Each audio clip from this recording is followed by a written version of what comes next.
Good afternoon, everyone. Welcome to class. Happy Monday. Happy Monday. Good to see you all be here. Saludos and welcome, everyone. I'm going to go ahead and just remind you all to go ahead and take notes, be ready to ask questions to our guest speakers. We'll do a good Q&A session, okay? So today, the topic of today is digital resistance. We have 3 guest speakers with us. And we're going to go ahead and have our first 2 guest speakers who are going to present together, Karena and Matt. And I'm going to go ahead and read their bios to you so I can give them a proper introduction. But welcome, everyone. And after them will be Hermana Iris, who will also talk about digital resistance. And we'll have her go after Karena and Matt. So let me introduce to you. Karena Acree-Páez is a founding member of Tele-Jaguar Chicano Media collective and has worked in numerous social justice campaigns, including #NoDapo and #MMIW, which stands for Murdered and Missing Indigenous Women, and in an organizational leadership capacity toward a broad front coalition for a revolutionary political party. She has extensive experience building independent media platforms since Standing Rock. And with her, her partner, Matt Sedillo, who is a revolutionary poet and international speaker, has the vantage point of a second-generation Chicano born in an era of diminishing opportunities and a crumbling economy. His writing and speaking, a fearless and dynamic blend of humor, history, and political theory, is a reflection of those realities. Matt and Karena, welcome, welcome. Thank you for being with us today. I'm going to go ahead and invite you to, if you want to share your screen, you're more than welcome. If you want to add anything that maybe I left out, please do so. And then just maybe talk to us about the work that you're doing with Tele-Jaguar. Welcome. Thank you very much. Thank you for having us. So yeah, we're just going to talk a little bit before we show some slides and show kind of some of the work that we've done about how we got started and why we got started and where this all came from. So Tele-Jaguar is a kind of it's a media collective. We got started in late 2019 officially, but didn't really get started till like early 2020. I mean, officially we set up the page in September 2019, but we really got started like kind of January of 2020. And what it really was that we saw that in many ways in our community and in organizing circles and a lot of things that were going on, that we saw this kind of loop between social media influencers and some of the academics, and there was a lot of ideas that we didn't necessarily agree with. Didn't really think that was the correct assessment of things. There's a lot of anti-Chicano sentiment going around as well, and so we figured that instead of complaining about it, instead of like getting upset about it, we ourselves would become social media influencers, and that's just we would go about that. And we would try to do that intelligently and find ways to work with people that who share our politics. And so, what are our politics? Our politics essentially are very, what we refer to as historical materialists. We kind of look at politics through the realm of history and of economy, and then kind of identifying how and where do problems begin, and what is the kind of the fall of the money root of it? What is the fall of the history root of it? What do we look when we examine this through a historical materialist lens? And then we draw our direction from La Lucha, from like the struggle of our people, from the struggle that we see going on, and what are the demands from day to day. And so that's kind of how Tele-Jaguar got started, and that's what we did. We grew pretty rapidly. We've had some issues with the Facebook suppressing the algorithms and kicking people off and doing all kinds of things like that. But overall, we've grown steadily to about like something like 15,000 followers. There were some weeks actually when we actually had as much as 2.5 million engagements. So there have been enormous. There have been weeks that we've, where decades have happened, so to speak, in terms of our little group. So that's kind of who we are and how we got started. And I think Karena is going to speak a little bit to kind of what it is that is possible with a social media outfit like Tele-Jaguar. Thank you, Matt. It's nice to be here. Thanks again, Veronica, for inviting us. And I'm going to talk a little bit about, I'll give a specific example of the power of independent media and how I came to be aware of how important it was. So the landmark event that taught me about the importance of independent media was Standing Rock. And at the time, I was working with or volunteering with an indigenous media collective called Digital Smoke Signals. And the founder of Digital Smoke Signals, Myron Dewey, was actually the one who brought the drones to Standing Rock.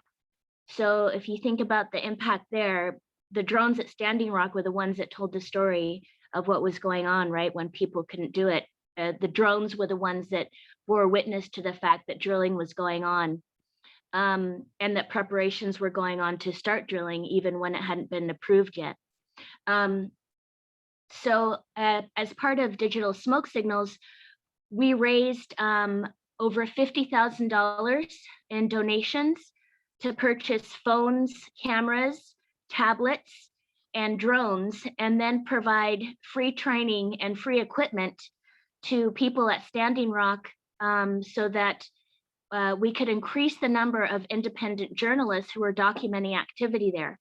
So a majority of the equipment and training was focused on training youth who were there. So we were focusing on training youth water protectors, how to navigate drones, how to report, and how to build and grow their own media platforms while we're at Standing Rock. Karena, So there was, Karena, yes. just real quick, I'm so sorry to interrupt, but just for this, there's some students who don't know about Standing Rock. Can you just give a little brief explanation about what the struggle is about that? Yes, absolutely. So the Standing Rock emerged as a camp, a peaceful prayer camp of water protectors who answered the call to come and stand against a pipeline, to stand against the black snake. There was an indigenous prophecy that said that many indigenous nations would come together to fight the black snake. And so Standing Rock was seen as the fulfillment of that prophecy, and a call was made out to all indigenous people to come and stand and protect the water. And there were over 500 indigenous nations that came to Standing Rock to stand in solidarity with everyone to oppose the Dakota Access Pipeline. So that's where we get the hashtag #NoDapple. Okay. Thank you. So sure. So there was one night, November 20th, 2016. Many of people refer to it as the night on Backwater Bridge. And what happened on that night was the entire world watched in disbelief and horror as highly militarized police turned on water cannons and fire hoses on water protectors in sub-freezing temperatures in North Dakota. So they also launched explosive concussion grenades and fired rubber bullets and plastic bullets and other dangerous munitions, which were fired at point blank range to water protectors, aimed at their skulls, at their groins, and their kneecaps. Over 300 water protectors were injured that night, some very seriously. It began on the North Dakota Highway 1806, or Backwater Bridge. By 4 a.m. on November 21st, approximately 300 water protectors had already been injured, some with hypothermia, many having been rushed to emergency rooms with bleeding heads, knees, and injured groins and knees. Among them was a 21-year-old water protector named Sophia Olansky, whose arm was blown open by a concussion grenade to the point where her bone was fully exposed. So by the next morning, images of Sophia Wolanski's severely injured arm were circulating online, and hundreds of angry voicemails were going to North Dakota state officials. But on that night of Backwater Bridge, that we, through Digital Smoke Signals, we documented at one point over 5 million people were watching our live stream. So that means we had 5 million people from all over the world that were bearing witness to the atrocities that were being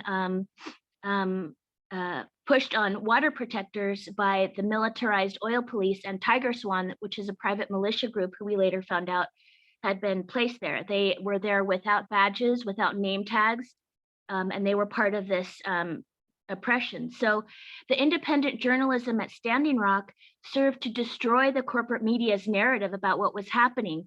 Corporate media was lying and saying that explosives were being used by the water protectors, but the documented live streams proved that it was coming from Morton County and Tiger Swan Oil Police. Corporate media also tried to say that water protectors were lighting fires all over Standing Rock. The truth was that there were a couple small controlled fires at the site so that people could try to keep warm. It was so freezing on that night that about 800 people caught hypothermia, and many people were drenched, soaking wet with icicles, like forming on their clothes. That's how freezing cold it was from the water cannons. So that really taught me how important it is for us to be our own community journalists, and it taught me the power of community journalism. And I think Matt's going to talk about our articles and live streams next. Yeah. So I'm going to need to share a screen here. And PowerPoint. Do we see? I can't. Do we see the PowerPoint here? Yeah, we Yes. see it. Okay. All right. It's going the wrong way. Okay. So our articles. So these are our articles. Here are three examples of different articles, and it's kind of I chose these three to highlight because it really kind of shows the different interests of the various members of Tele-Jaguar, which include myself, Karena, as well as Ernesto Ayala. And Ernesto Ayala, who is a member of the La Raza Unida party, oftentimes organizes with them. He had organized this protest in Pacoima, and so he did a live kind of report there. So Ernesto is very much somebody that's involved tightly in community organizing, and has been doing this for most of his adult life. And so he kind of gave us a report from there. So that was kind of Ernesto. Karena, who's worked for many years in elections and monitoring elections and understanding kind of things, wrote an article here, 4 reasons why the Democratic Party will never be a vehicle for progressive change. So this is our looking at the larger national politics and looking at these questions. And me over here, I wrote this article, Mexican as American Dirt. So I don't know if people are aware of what was going on earlier, or at some point last year, there was this movement called Dignidad Literaria, asking where are all our writers? How come they're being so suppressed? And this horrible book called American Dirt had come out, which was just a terrible, terrible portrayal of Mexicans and Central Americans, just a horrible, dehumanizing kind of portrayal. And so that kind of motivated this big upwave of an uptick of energy and organizing against that book. But I wanted to put this in the historical context of like, well, every generation they have these kinds of books. Every generation they have this type of film, right? And so I gave the examples and historicize that. And so that's what we wrote. So in many ways, we have these different roles, we have these different interests, but we kind of come together. And these articles are really an example of that. In addition to doing articles, we also do live streams, which I actually don't have any clips from, but we do many live streams, and we do these called Jaguar Talks. And we brought on various guests. We have had on Joy Virel, who wrote a book recently about organizing, about, Karena, what was the name of his book again? It was about Chicano revolutionary nationalism, and a lot of it was written by people who were in prison writing groups at the time. So it's a compilation of essays by people talking about Chicano revolutionary nationalism. Yes, excellent book. I wish I had it on hand right here. Another guest we had on Ramiro Funes from Anticonquista, who's very much kind of, they run kind of another organization that that's another media outfit that we're very much in solidarity with. We've had on Genero Ayala, Ernesto's father, one of the founding members of La Raza Unida. So we've had a number of people on that have kind of illuminated a lot of politics and histories that we agree with and that we want to see highlighted. The 5 question series is another example of highlighting people that we kind of align with. So in this we feel should receive more shine, more light upon. We are in this country, if you look at the statistics, we represent something like 18% of the country, and yet we're only 5% of the media. We're only like 3% of children's books. We only graduate PhDs, less than 1%. All these kinds of things show that we're across the board, we're the most underrepresented. We are the most underrepresented demographic in the United States. And so we want to create this, we instead of complaining about these things, we want to actually do something about it. So we create this 5 question series where we highlight different people, different artists, different intellectuals doing all kinds of amazing work in the community and amazing work, and people deserve more attention and more notoriety. So with that, I think, Karena, you're going to talk a little bit about some of our word of the day, or infographics. Yeah, so we have a few, we developed a few projects, things to highlight once a week. And so we have kind of a schedule of things that we share.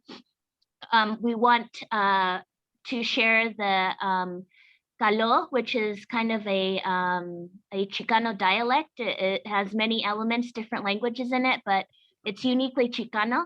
And so we developed a project called Word of the Day, Tele-Jaguar Chicano Calo, Word of the Day. And you're looking at a couple examples, for example, like la neta means the truth, and then an example of how to use it in a sentence. And this is kind of the, knowledge that, I think it's important to consider that any knowledge, whether it be language or cultural knowledge or anything, can be lost in one generation. So if you skip one generation, it can be gone forever. And so we just wanted to kind of think of a way that we can keep these words out there and share them with maybe younger people or people who didn't know about them, so that we can continue to cultivate this uniquely Chicano dialect. We do that on Fridays, sorry. And then also we decided to make infographics. These are meant to be kind of teasers to invite further study on historical events or issues or documents. You're looking at one about the Plan of San Diego, which provides, just a brief synopsis of what it was, and hopefully that's to encourage further study. We also did a 4-part series on Mexican independence when that came around. And again, these are not meant to substitute academic study. They're meant to compete with what we see out there in the social media realm and offer something that we want to see, we want to see this type of thing in social media. So we don't see it, we're going to produce it. And so that was the aim behind this. We also have a series every Monday called Mujeres en la Lucha, which just means women in our struggle, in the struggle. And we highlight one woman. She can be Chicana or not. We highlight Native women, we highlight African women, we highlight any women that we think should be getting some attention in the movement, to make sure that we share that knowledge with our generations as well in an attractive and easy to digest way. And then hopefully, like I said, these inspire further study. And yeah, I guess that's our that is our that's what we do. That is who we are, and we intend to continue to do this. And as Karena had pointed out, there's a lot of power in what we do. There's a lot of power in the ability to to share information, to get out information. Did Karena's one? Yeah, and then I was also going to say that, once we build these independent media platforms, we have kind of a network with other platforms that we like, and then we go and support each other. We support what their events are. We, share their graphics, because the idea is, of course, as we're building independent media, if you have like-minded media collectives, then, we need to bolster each other and share each other's work and feature each other's work. And help each other build our own platform. So when you build your own platform, you can do what you want with it. We use it for also calls to action, like about there was the murder of a paletero in a couple of weeks ago, and we used our platform as a call to action, as a call with a hotline for people to call who maybe had information about the crime or could share information about the crime because the killer was at large. So you can once you build your platform, you decide what content is important to you. You decide what you don't see that you want to see, and then make it. And it's really fun, to build your own platform. And so we want to encourage as many people as are interested in doing this to build your own community platforms. And the power of independent media, always remember, you can have 5 million people watching a live stream on Standing Rock, and that's extremely powerful. And there's no reason why we can't all do that for our own communities and do it for the issues that are important to us. That's right. And one last, I forgot the story. I want to tell the story is that we there was an incident where somebody who was just a Facebook friend was posting about how he had been kicked out of an antique shop, and they said, "We don't serve your kind here." And he's like, "Well, what do you mean?" He said, "Like, you know what I mean." And then like the guy illicitly spoke up, I don't want Mexicans in my store, right? And this is what happened. It was a larger antique store, one subsection of it, and we found out about this and we publicized it. And a lot of people got upset about it. A lot of people got angry about it. And the store owner was forced to apologize. The larger store owner was forced to apologize and cut ties with this independent vendor who was doing that. And the point of that story is not that, oh, we got somebody fired, how cool or whatever. But the point is that, there is a certain way we are treated in this country. And there is certain things, and it happens in California, it happens in Texas, it happens in Arizona, it happens all throughout the country. And with the social media, we can connect to people that we might not normally be connected to. And the power of our voice can be heard and magnified. And these people can learn that we're not going to be treated this way. I mean, we can organize to not be treated this way in this country. And that's the power of social media. That's the power of campaigns. That's the power that it can draw in voices from all over the country. There's people all over the place writing to people from Florida writing to this, people from Illinois writing to this place, people not from Texas writing to this. We're not from Texas writing to this place. So that's the kind of ability that we were able to put down with Tele-Jaguar, and that's the ability that we all have.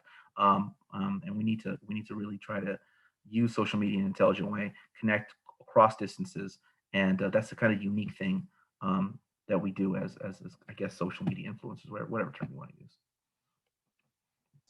Thank you so much for that. Does anybody have questions or comments? I'm looking for participation from my students here. So let's hear your voices. If anybody wants to unmute. Go ahead, Calvin. Let's hear your voice. And then Karen, you can go after. Yeah, is that what he stated in the beginning? I'm not too sure if I got that correctly. I just wanted to. As far as analyzing political parties and Yeah, finding. What I had said at the beginning wasn't so much about the political parties. What was more about like the politics that we saw kind of permeating mostly from on social media, the things that the people said on social media, things that people were really geared towards. And it was really often geared towards this kind of thing that, the Chicano movement is totally problematic, completely needs to be abandoned. Forget all that. We need to really do this differently. And well, we certainly did not disagree with some of the critiques. I mean, the things happen. I mean, things happen. Bad things happen, yeah.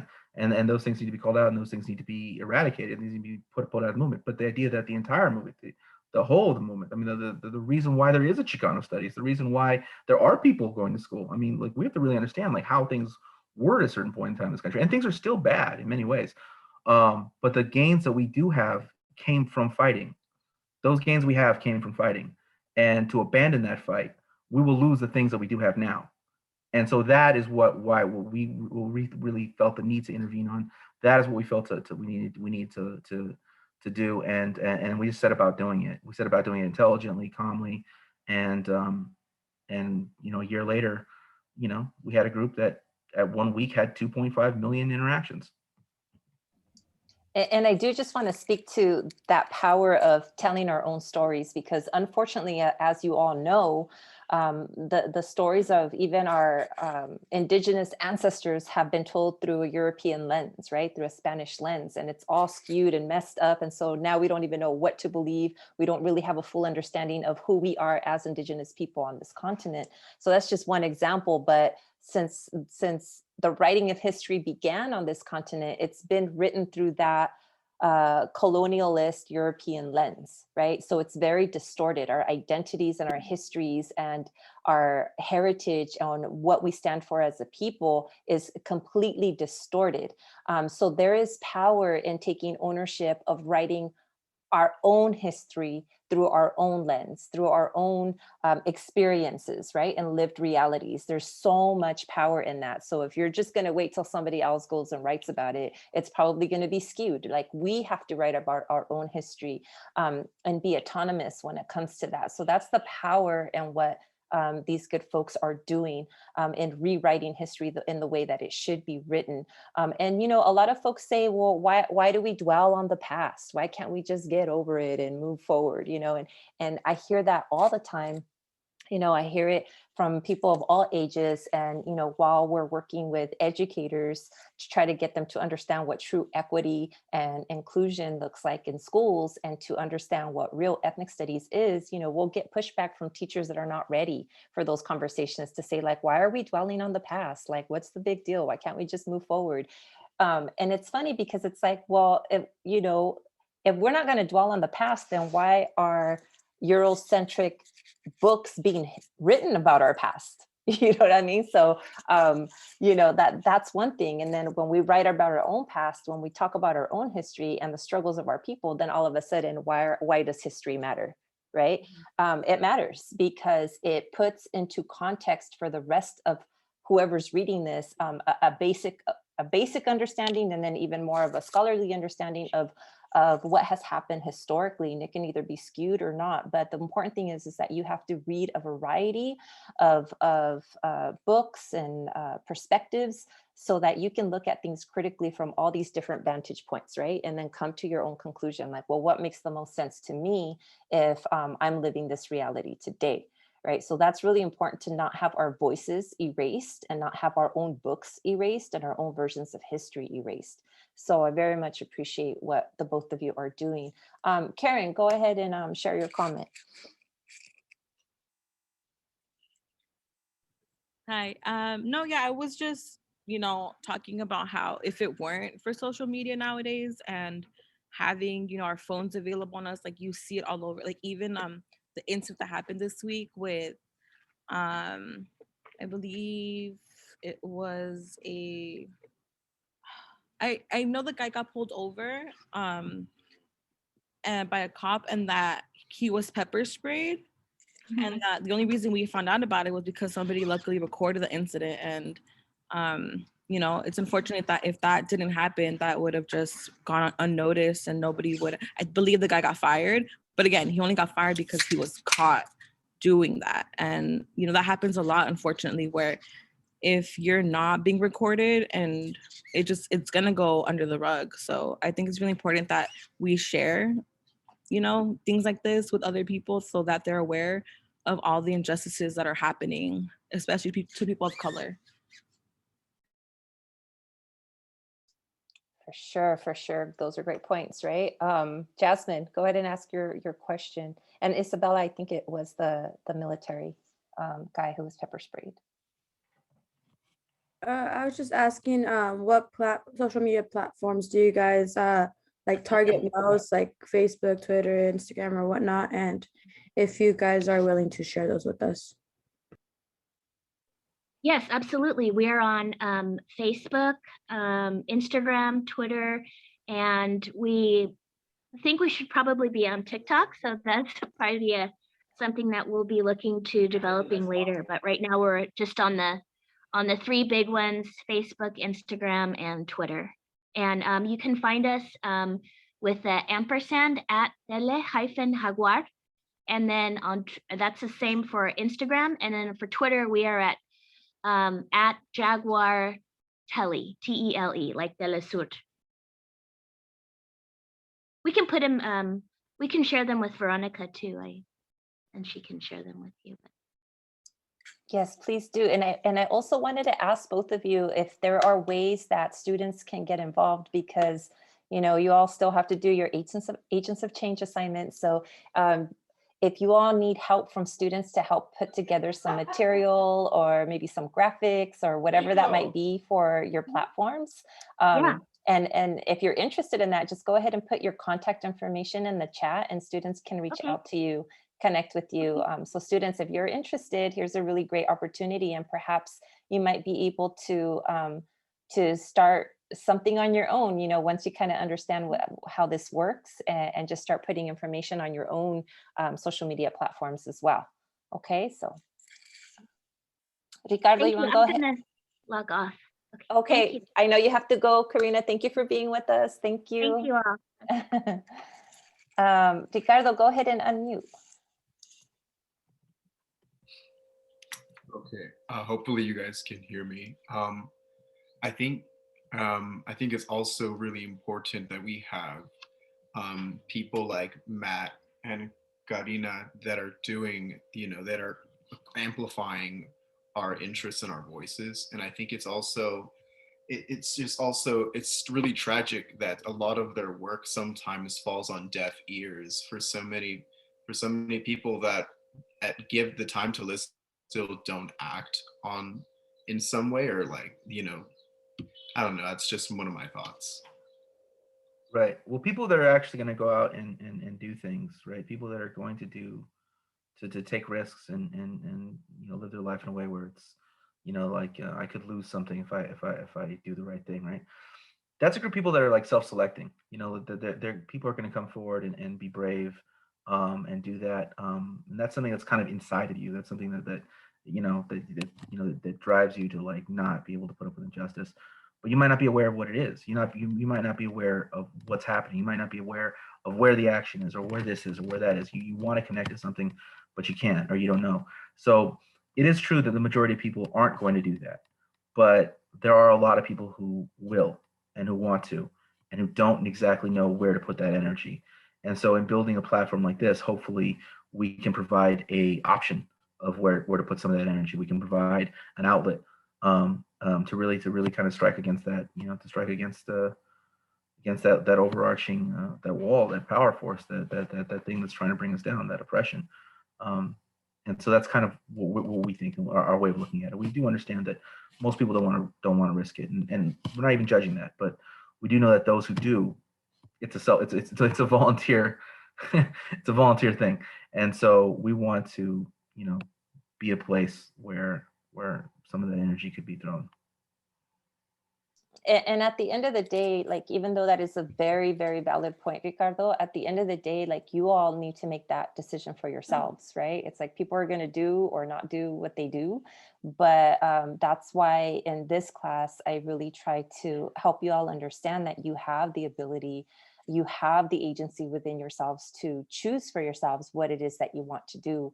And that's why, you know, when you write your Coyoshauki papers, there's always that fourth square, right? The Siwakoa it's that the understanding that we have a responsibility and a moral obligation to try to do whatever it is that we can do to improve society for all people, because it's just not going to happen on its own. And I think that also the system is set up in a way to make it so that it's as difficult as possible for people to get involved in such things, because people are just trying to survive day to day, pay their bills, raise their kids. And I don't have time for all that drama. Like, I don't have time for that. But the thing is that we get in this rut, right, where we're always just on survival mode. And how are we ever going to change that if we're not actively trying to do that, right? We're just stuck in that mode. It's like, I don't know, that's not my business. I'm just going to keep working. And there isn't anything wrong with that. But I think that we have the ability to make society better than what it is. And we just have to take it upon ourselves, right? And hopefully by setting that example, then people around us will start to ask, like, well, what is that? That's pretty cool. How can I get involved, right? And so it's just this ripple effect. But it really just begins with ourselves. It has to start with ourselves, and to decide, is this right for me? And what do I care about? How can I get involved?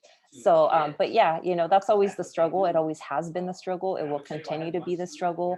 But we just got to focus on the things that we can do ourselves. Is there anything else that you want to share, Matt? Thank you for, no, we're good. Okay, thank you so much, Matt, and to Karina, thank you both for being here with us, for all the work that you do. Matt will come and visit us again and share some of his poetry for another class session. And he put his email there in the chat, so y'all please reach out to him if you want to get involved with Tele-Jaguar, okay? Thank you, Matt, so much. You're welcome to stick around, but you're not obligated to do so. Muchísimas gracias. I'm going to go ahead and introduce our next guest speaker. Let me just switch over to, hold on a second. Okay, y'all, so with us, we have Hermana Iris Rodriguez, who is a social justice digital strategist, network producer, and artist from Texas, who is now living in Jalisco, Mexico. Her body of work sits at the intersection of social justice, digital strategy, and the arts, with specific focus on environmental justice, family detention, decolonization, cultural arts, digital resistance, and the sacred feminine and public archives. Hermana, welcome, welcome once again. It's so good to see you. Thank you for taking the time to be here with us. And I know that, you know, my students are going to learn so much from you as well. And I'm happy for you to share and talk about what you do, what you've been doing, and maybe possible ways that students might be able to get involved or at least be influenced by the work that you do so that they can do something similar in that realm. But welcome. I'm going to go ahead and hand it over to you, Hermana.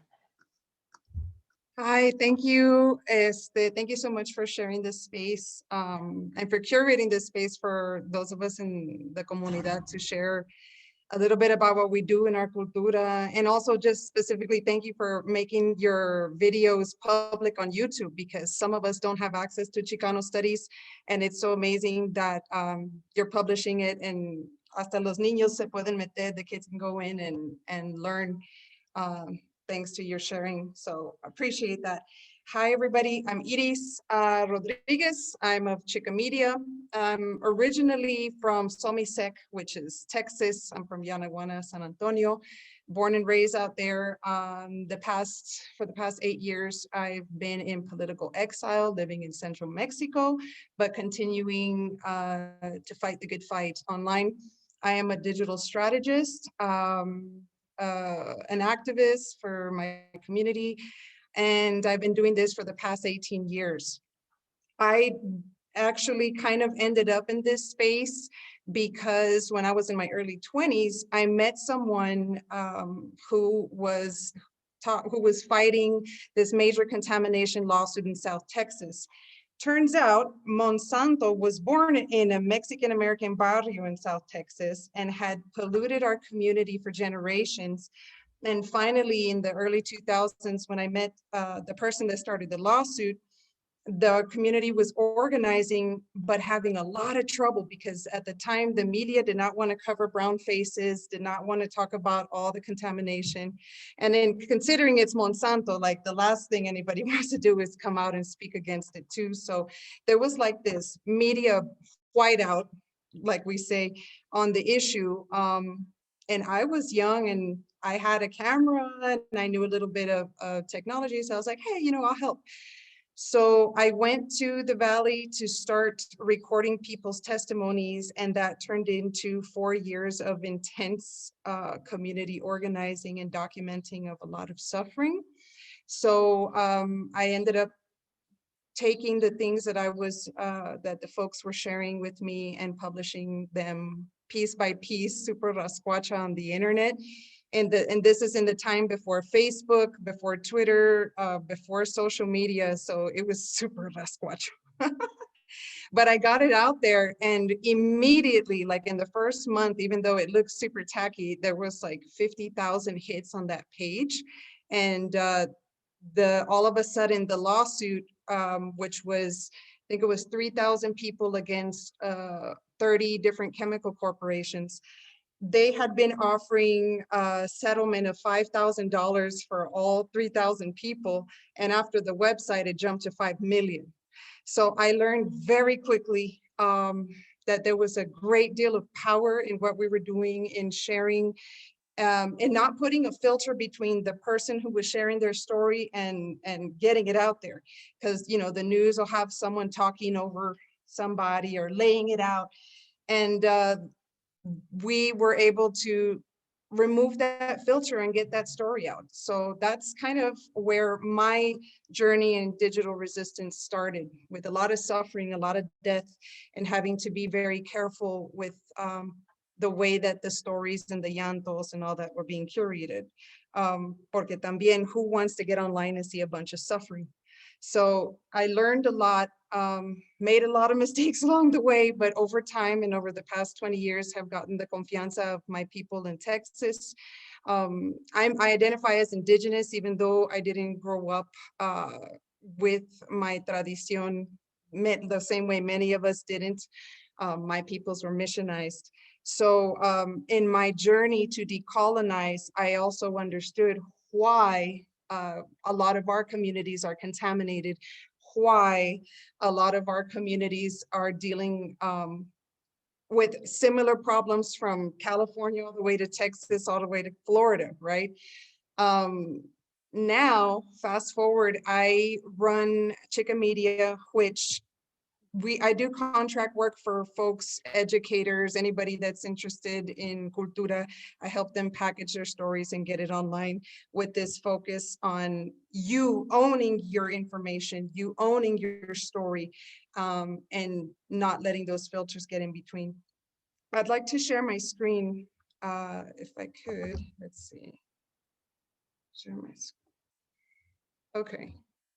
So Xica Media, before it became Xica Media, was La Nueva Raza. I worked with different activists, Chicano activists out of Texas, and this was back in 2004. And we did this paper, a print paper that talked about all the issues that barrios were experiencing in the Southwest. So I did that for a couple of years, and it was in print, and then I slowly started building it online. But through that, I got to know a lot of people, and I got kind of comfortable with the technology, because no one really taught me how to do this. I'm self-taught, and so little by little, I started getting into graphic design and layout and all that good stuff. But so much work with La Nueva Raza, and then also kind of behind the scenes with different social justice movements in Texas, kind of pushed me into the direction of digital resistance, which is some book I published, I think it was 2016. I took all the lessons I had learned in my years of fighting the government and sharing our stories, and I packaged it into a book for communities in crisis. It breaks everything down: how to build a website, how to build your movement, your digital strategy in 5 days. And it's rooted again in La Nueva Raza and in contamination. So it kind of is this mix of technology with culture, with spirit. And that's also kind of a trademark, a hallmark of Xica Media websites. I am very, because of my decolonization and my return to ceremony ways and all of that, I'm very cautious and conscious of the way that energy and energías move online, the way feelings move online. And so I feel that Xica Media does this work where we're not only dealing with the present, with current issues in our community, we also work with ancestors. We work with people that have passed on. We're also picking up pieces of people's work that perhaps couldn't package and, sell themselves, or, put their story out there. And we're helping them get it set up now and putting them into the future. So being at this intersection of Chicano studies, being indigenous, decolonizing, we kind of like pull from all of that to be to create this digital presence. And it's so critically important because we come from a people, we've had our culture taken from us, we've had our books burned, and by learning the internet and not just being present on social media, but actually creating a website and actually putting those digital footprints, we're creating a digital codex that can never be burned. And there's so much power behind that. I get really into that and do the Digital Resistance 101 concept and book. But I would like to share with you now some of the cool projects that I work on actively, because I could talk forever about the nerdy stuff, but let's get into the nitty gritty. So let me share my screen again.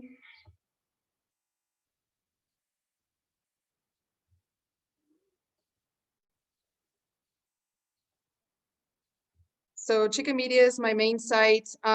We work with customers, but we also have several networks underneath Xica Media where we publish different things. One of them is Xica Nation, where we share stories, we do interviews. If there's events in the Chicano community, like from anywhere, we can put them in here as well. And that one has a pretty good following, but I usually use it to kind of share like cool stuff that we're working on, or things that you're not going to find in the traditional media. Some of it is reaction, well, not reactionary, but some of it is like, you know, that something happens in society and we need folks to mobilize. You'll see some of that here, but mostly what I'm curating is stories that you're not going to find anywhere else in our own voices. So that's Xica Nation.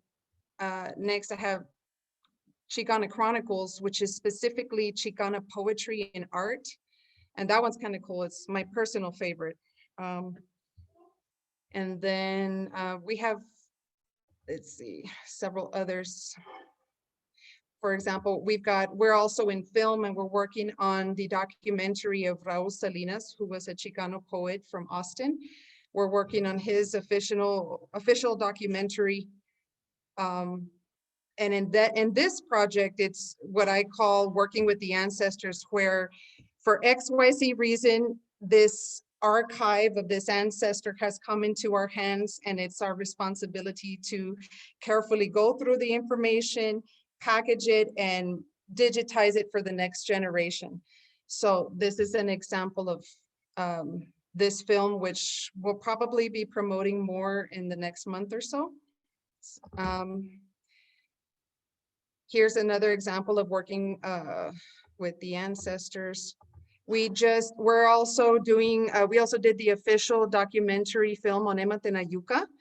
The long documentary film is about Emma Tenayuca and Annie Mae Carpenter, which was a Black labor leader. Both of these women were labor leaders out in Texas, and one of our friends put together a composite documentary with that. But then we created documentary shorts, one for Emma Tenayuca specifically, and then one for Annie Mae Carpenter. And what we did was make it an immersive curriculum for youth. So now what we're doing is going from working with ancestors and compiling their information to making interactive websites that kids can come in and learn from, add, mouse over, you know. And let's see, I'm trying to get to the game here. We have a little game here where you can get really into the history of things. And so we're kind of taking Emma Tenayuca into the next generation on this specific project. Annie Mae Carpenter was the Black labor leader from that same film, and we did a site just for her as well, geared for middle school kids. But what we're doing in this case, we're creating something that can be incorporated into the public school system in Texas. So it's very specific, a little bit limited, but it's very cool because, you know, I didn't have access to this growing up in San Antonio. I didn't know about Emma Tenayuca until I was in college, like far away from San Antonio. And so to be able to work and collaborate with folks to make this available to kids everywhere is both important, but also a very deep honor that I think those of us in this generation should be reminded of. You know, we're a digital generation, and se nos hace bien fácil. It's real easy to be like, oh, I'm just going to text somebody, or I'm going to tweet, or I'm going to do this. But our ancestors weren't able to scream for help across the world in seconds. And here we are sitting with this technology, taking it very lightly when there is so much power behind it to do things like this and make change in the world, positive change. I work for several indigenous organizations. I work with tribes across the world in different resistance movements, a lot of them dealing with environmental justice. So I won't name names because it's a little dangerous, but it has been quite a journey to be able to tap into these places virtually and know that I'm directly impacting and directly making a change in the world. And I take that as a Chicana very seriously, because a lot of times we're delegitimized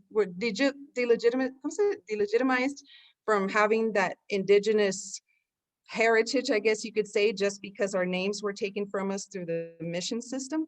But the reality is that we're still here. we still grow up in our ancestral lands and we're still connected. And there is absolutely no shame in being involved. So one of the groups I work with is Tapilam. They're the nation out of San Antonio who is defending the Alamo. I also work for Indigenous Environmental Network, which is the largest Native American grassroots organization in the US. And through a page that I did with them probably last November, we raised money, for example, to get face masks for the Navajo Nation. And we raised over $2 million off of this one page. And we got over 300,000 masks delivered to people. And that's the kind of power and the kind of reach that you can have with something as simple as a landing page. Xica Media also runs End Family Detention, which is a website almost as long as the detention centers have been in Texas. And there we share information about the kids in the detention centers and kind of give a background on all of this, because back in 2000, I think it was 2004, things in Texas, there were already detention centers in Texas, and Texas was ground zero for the imprisoning of children. So in the community I was living in back at that time, we were seeing kids in uniforms, babies in prison uniforms, and the media wasn't covering it. Nobody was talking about it. So I collaborated with several people to curate the information, share it, and this is an example of the ongoing work in that area. I'm also an artist, so I do, my husband is Mexican, and he comes from a heritage of Mexican indigenous music. So I do music that's fusion with like indigenous Mexican sound and cumbia, different types of genres. And so I'm always busy doing something along those lines. And so, yeah, that's pretty much about it. I take on a lot of projects. I'm all over the place, but I don't talk about it much because I prefer to keep things quiet. But yeah, so I don't know what else to say. If anybody has any questions, how you can help, how you can get involved. Well, one thing is to first understand your privilege, understand that you are privileged to have a cell phone, privileged to have internet connection, to have a computer, to be here in this space now. I didn't have access to these conversations, to this type of thinking until much later in life. And I think that if I had, I would be different and my community back home would be different. So it's important that we engage with each other and have these pláticas that are sometimes crazy, sometimes out of the box, but they're critical conversations, because the system that wants to keep, the working class working and keep people sick and oppressed is not going to be like freely sharing this information. So whether your people are online or not, if you have relatives that don't use the internet, they don't get on the computer, talk to them, be that bridge, be conscious of that power that you have as that digital generation, be that bridge between the other generations that aren't connected, and start having those conversations, because the internet statistics aren't going to track everything. It's limited, right? There's conversations that happen online and others that happen offline. And I think it's a combination of both that work together to create positive change for the world. Thank you so much for that, Hermana. Okay, folks, let's open it up for conversation. Who has questions or comments?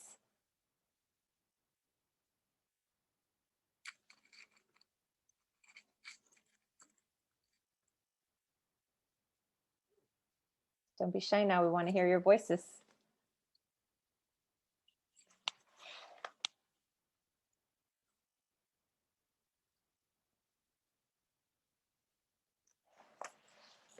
I was going to ask you if you could share one of your songs with us. Sure. Let me pull it up on my screen and I'll share it right quick. And then if you share the sound too, there's that little box on the bottom.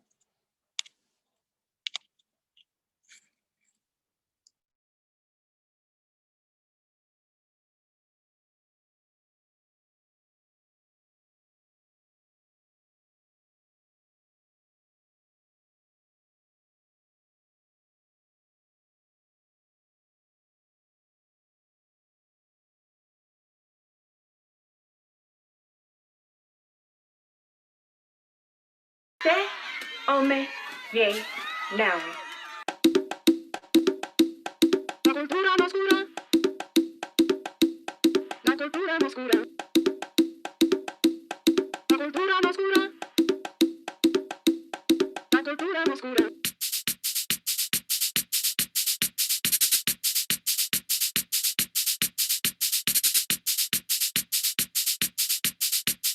Te, ome, ye.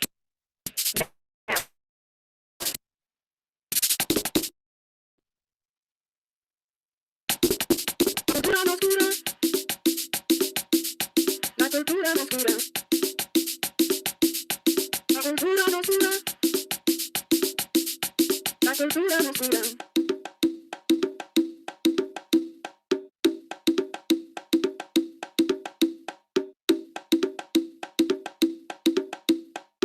Te, ome, ye, now. La cultura nos cura. La cultura nos cura. La cultura nos cura. La cultura nos cura. La cultura nos cura. La cultura nos cura. La cultura nos cura. La cultura nos cura.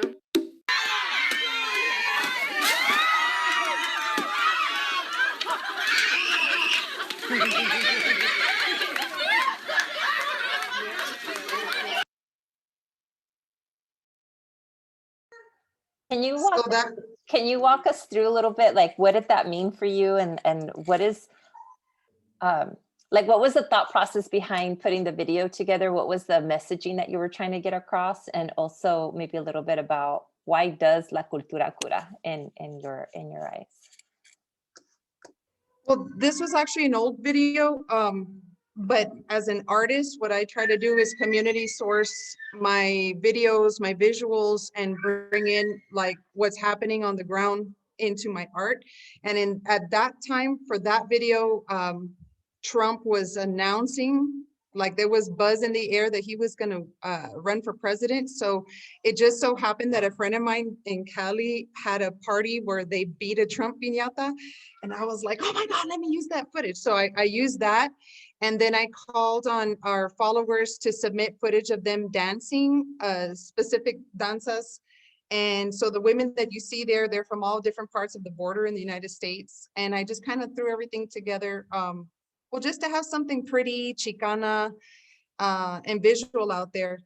My thought process, well, coming from Texas and being a brown woman with a voice, that's like a no-no. I find Texas particularly misogynist, whether it's brown culture, white culture, it's pretty bad. And so my thought as an artist was that if I come out and I start sharing stuff, well, they're gonna hate it, so why not?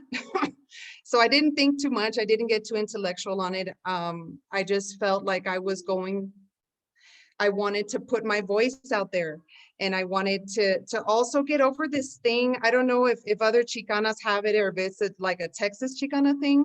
But for us, it's always like this shyness, like, oh, I shouldn't do this. I'm going to make a mistake, or, oh, they're not going to like me. What if they don't like me? And, oh, I'm not good enough. And I threw it out the window once I came out with that video, because it was super rascuacha, and I didn't have a good camera. And through doing that, I realized that people do pay attention. People did get empowered. My sisters were like, oh, that's so cool. Yeah.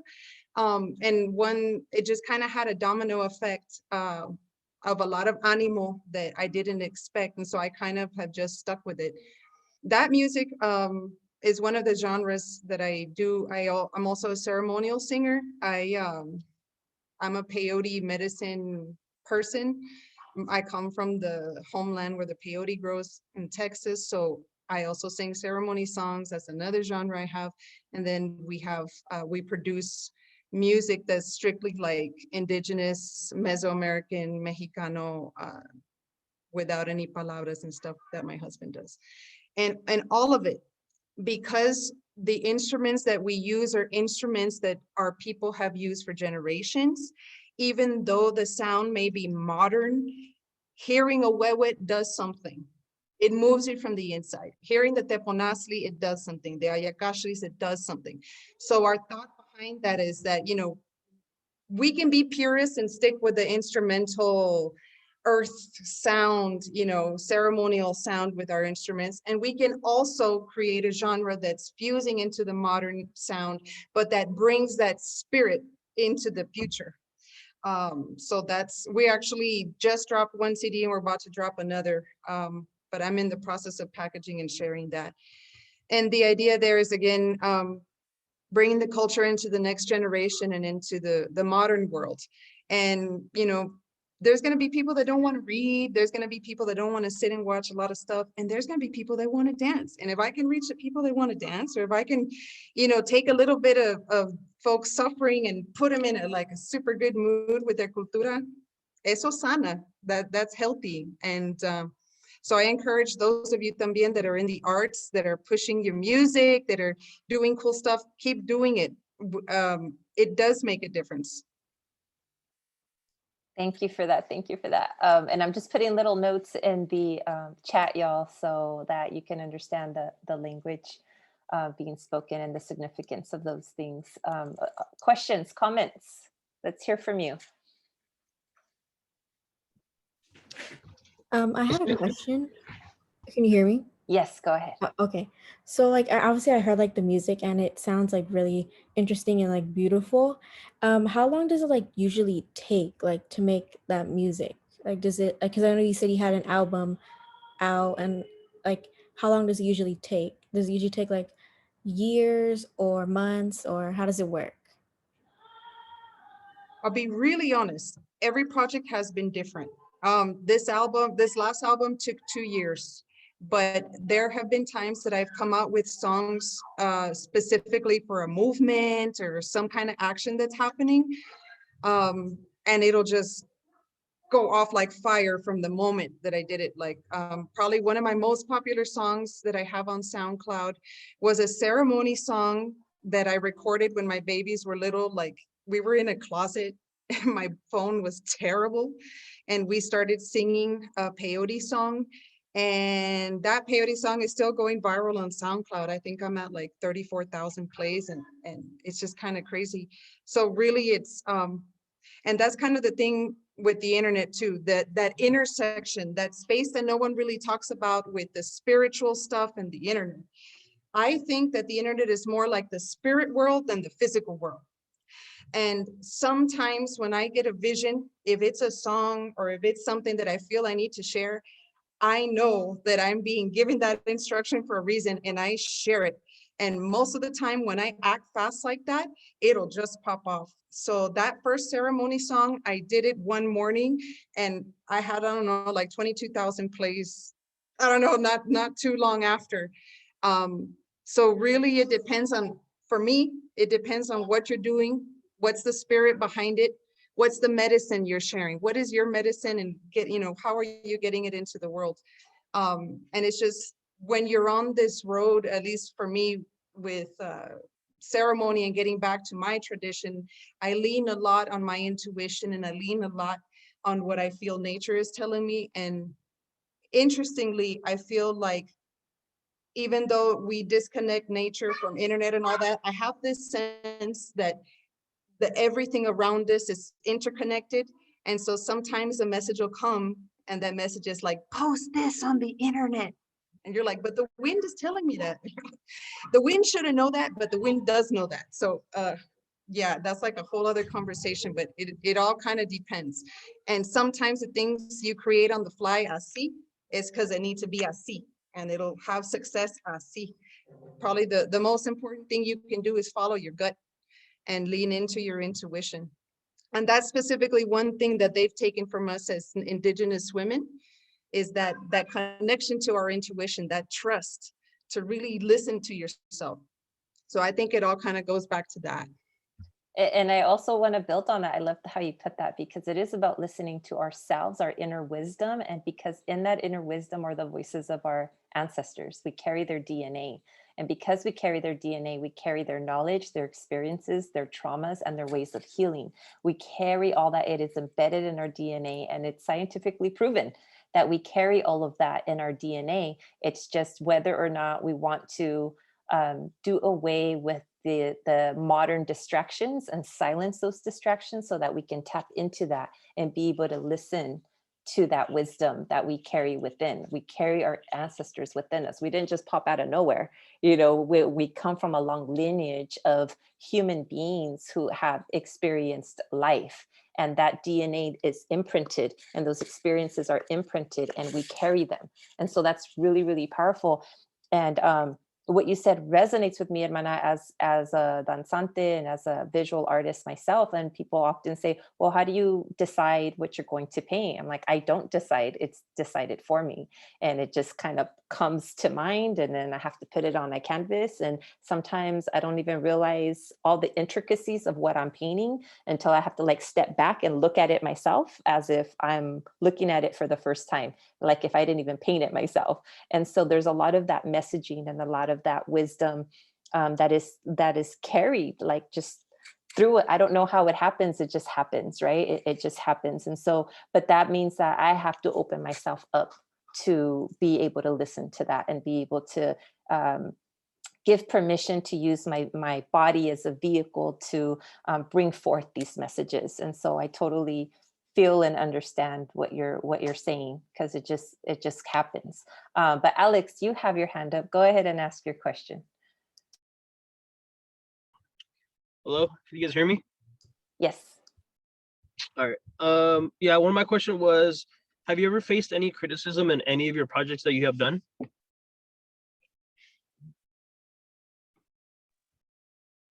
Absolutely. The first one was when I was sharing the contamination, the Monsanto contamination.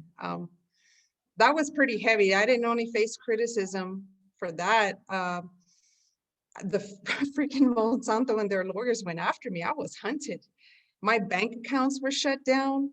I had to go off the grid as much as possible. It was like super scary. But then there was, which was useful, right? Because criticism, you can make it destructive, but it could also be useful. It could teach you a thing, right? Or two. So in that case, the criticism was like, oh, you're not even from Mission. Why do you care? Why are you helping? Because I'm from San Antonio, but it's a couple hours from Mission. Well, in that case, I learned, or the way I addressed it was by never getting in front of the camera. Just didn't put myself there. I didn't need to share my voice. It wasn't my voice. My job at that point was just amplifying. And that's how I've treated technology and my access to it. My grip on it has not been for me to get in front of the screen. Like, this is new for me, getting in front of the screen. It's been to use it as a weapon, to teach people how to use it and for them to shoot their bullets. And that comes from that lesson of that criticism in Mission. For my other projects, always, you know, I think that as a Chicana, you're always gonna, who's putting yourself out there and who's reclaiming your indigeneity, you're always gonna get pushback, always. And it could come from your own people. It could come from indigenous communities. My people in San Antonio have a long history of being soldiers. We have 5 military bases in one city. So my people are highly into the colonial structure that oppresses, you know, that war machine that oppresses globally. So it's not like my people like, oh yay, Iris. No. It's taken some time to get to this point. But when I get questioned about my indigeneity, I kind of just have to take off a couple layers and think, and we are people that have had our cultures and our traditions ripped from us, but we still have our relationships to the land. I grew up going to the springs that my grandfathers and their grandfathers my mother went to. I grew up there. I know and have always known that at the Alamo, my ancestors are buried. They're still buried there. And as a matter of fact, there's a tribe that I work for now that's defending those ancestors that are still there. So, you know, this thing about sacred sites affects the Chicano community too. The thing about missing and murdered Indian women, just because they don't call us native doesn't mean it's not happening. And I'll tell you something else. In Texas, specifically Texas, brown women, brown mothers are under attack. We have had an increase probably in the past 5-10 years of women, mothers specifically, mothers of color being imprisoned in state jails for what they call family law violations. And family law is just another form of law meant to oppress the brown body, and in this case, the brown woman. Texas is kind of unique.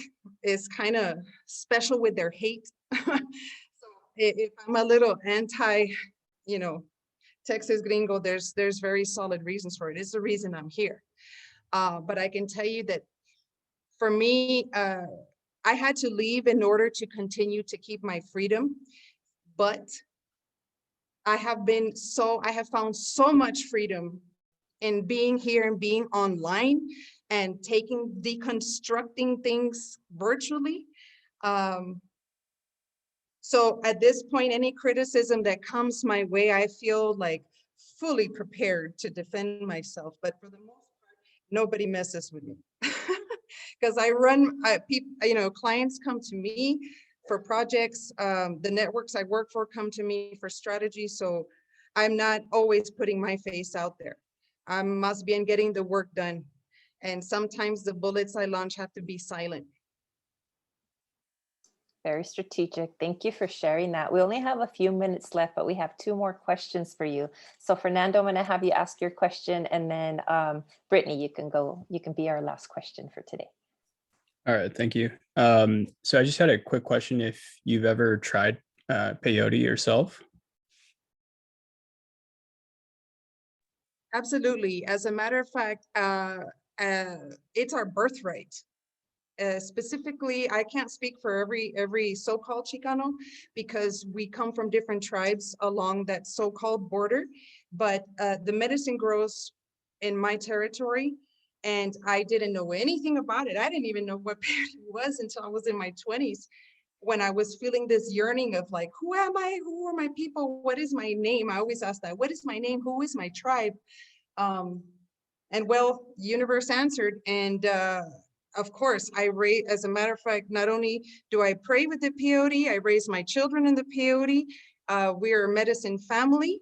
We have a birthright to this. And honestly, the government has absolutely no jurisdiction on my decision for that. So, yeah.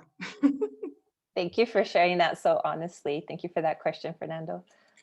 Brittany, go ahead and ask your question.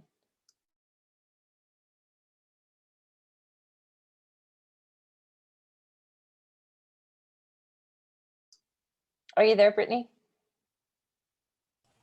Yes. Okay. Sorry. So I was just going to ask pretty much what was it like moving from the United States back to Mexico, and, you know, basically being forced into white society? Can you see the difference between like you yourself internally from where you were living to where you are now? Yes, actually, I'm not Mexican. My people have been for generations in the San Antonio area. So in Texas, there's this particular law that came out in the 18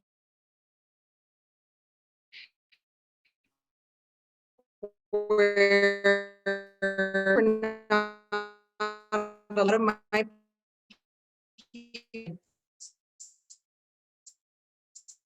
also that disconnect of indigenous. So while we have a lot of similarities with the culture here, I am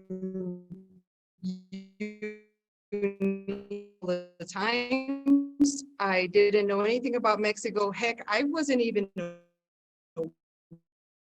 aware that there were like young people here, have those communities to engage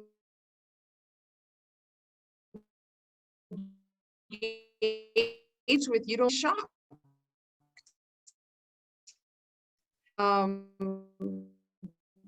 Deep, intense PTSD, where I was like, oh my God.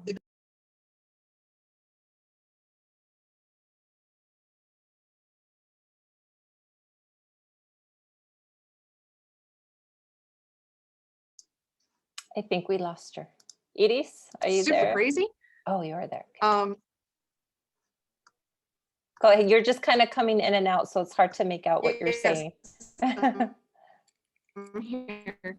Can you hear me? Barely, barely. I was saying, yes, I actually went through a lot of PTSD.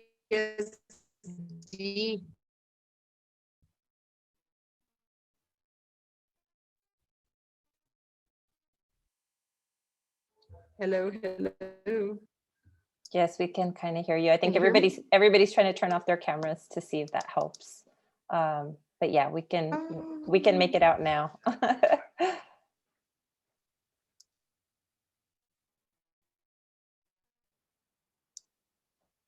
Oh, it's still lagging. Okay. I realized that, like, as an American, you